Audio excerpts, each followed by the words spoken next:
I write in a forest. I go into this forest to do only one thing, to listen.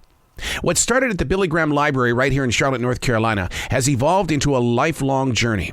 See, something is always moving through each and every one of us. I've always said it's our calling. These aren't my words. These are the lyrics from Billy's Forest.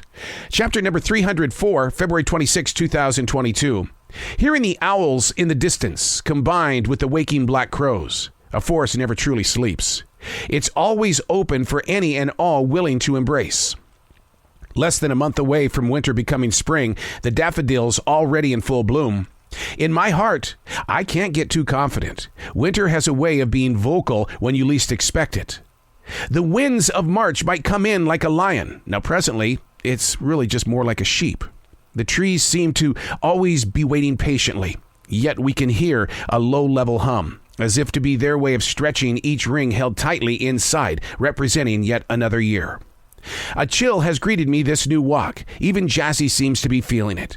I always look toward the trees while in challenge, for now it's our only source of certainty. I do take note of the fallen branches. They serve as great storytellers. Who and what may not be, they know. But we have been shown the way to view this forest as ever-changing. It gifts our eyes to see more than just our shadow. While winter fades, so does a piece of us. Can we expand one more ring without looking obese? Can you imagine if the human being was truly like that? Or maybe we are, and we just don't know it. But we've never talked about how it is that we take our experiences and we do expand ourselves. We expand our imaginations. We expand our days of doubt and fear and shame. We expand constantly. But as we expand, we're also dropping things off. I find it to be very fascinating to step back into the daily writing. I've been a daily writer for 28 years. I go back not to sit there and brag about or to sit there and look for certain things. But just the other day, inside my daily writing, I went back 4 years, 2022, 21, 20, and 19. And I read about the things that were taking place on that particular day, all 4 years in a row. There's a lot of coincidences going on. I talked about how the seasons seemed to be changing from summer into fall. But at the same time, there were many things that were falling apart, especially in August of 2020. We were smack dab in the middle of a pandemic that people still didn't understand. But as human beings, we constantly drop things off.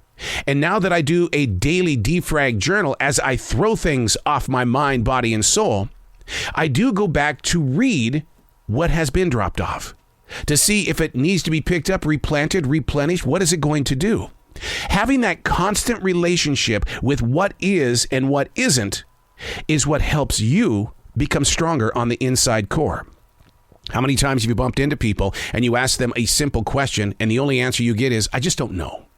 See, that's the way my mother was. My mother, I would ask her very important questions through my growing years, and my mother would always say, I just don't remember. Mom, I personally need to know, and I need to hold on to that answer. I don't know. Please stop asking me. That's why I write. I don't want to ever find myself in a position where I say, I don't know.